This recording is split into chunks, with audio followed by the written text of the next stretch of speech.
नमस्कार, one India Hindi में आपका स्वागत है और मैं हूं आपके साथ विवेक।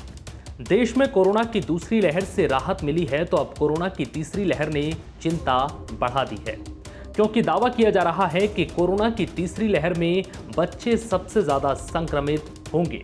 ये चिंता की बात इसलिए भी है क्योंकि अब तक बच्चों के लिए कोई भी वैक्सीन नहीं बनी है, तो ऐसे में तीसरी लहर को लेकर अलर्ट रहना भी जरूरी है। लेकिन यहाँ सवाल यह है कि कोरोना की तीसरी लहर में बच्चे ज्यादा संक्रमित होंगे, इस दावे में कितनी सच्चाई है? ये बात कहां से निकल कर आई?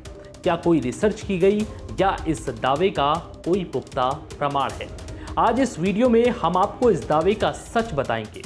दरअसल सरकार भी कोरोना की तीसरी लहर से निपटने के लिए तैयारियों में जुट गई है। ऐसे में ये जानना बेहद जरूरी है कि इस दावे में कितनी सच्चाई है कि वयस्कों और बुजुर्गों के मुकाबले बच्चों को तीसरी लहर ज्यादा प्रभावित करेगी, क्योंकि कोरोना की पहली लहर ने जहां बुजुर्गों को ज्यादा प्रभावित किया था, तो वहीं दूसरी लहर में युवाओं पर भी इसका असर देखा गया। इसी को ध्यान में रखते हुए इस बार बच्चों पर ज्यादा खतरा बताया जा रहा है। अब इस दावे का फैक्ट चेक करना भी जरूरी था। सवाल यह है कि क्या सच में कोरोना की तीसरी लहर में बच्चे सबसे ज्यादा प्रभावित होंगे? जब इस खबर का फैक्ट चेक किया गया तो सच सामने आया।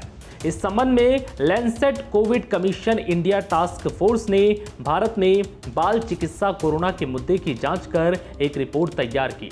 रिपोर्ट में कहा गया है कि भारत में बच्चों में संक्रमण के लक्षण विश्व स्तर पर तुलनीय प्रतीत होते हैं। रिपोर्ट के मुताबिक कोरोना से संक्रमित बच्चों में कोई लक्षण देखने को नहीं मिला है। ज्यादातर बच्चों में हल्के संक्रमण के लक्षण प्रमुख रूप से देखे गए हैं। बच्चों में श्वसन संबंधी लक्षणों के साथ बुखार और उल्टी, दस्त, पेट में दर्द जैसी समस्याएं देखी गई, जो कि वयस्कों में असामान्य है। रिपोर्ट में कहा गया है कि बड़े उम्र के बच्चों में लक्षण मिलने की बहुत अधिक संभावना और बीमारी की गंभीरता होती है।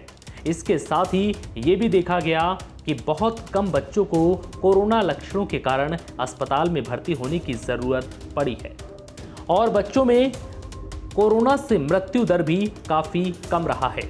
यह निष्कर्ष मार्च 2020 से अप्रैल 2021 के बीच अलग अलग अवधि में प्राप्त आंकड़ों के आधार पर निकाला गया। उपलब्ध आंकड़ों के आधार पर यह सुझाव दिया गया है कि इसके कोई ठोस सबूत नहीं है कि अनुमानित तीसरी लहर में कोरोना संक्रमण के कारण बच्चे ज्यादा प्रभावित होंगे या उनमें बीमारी की गंभीरता ज्यादा होगी। फिलहाल इस वीडियो में इतना ही। नमस्कार।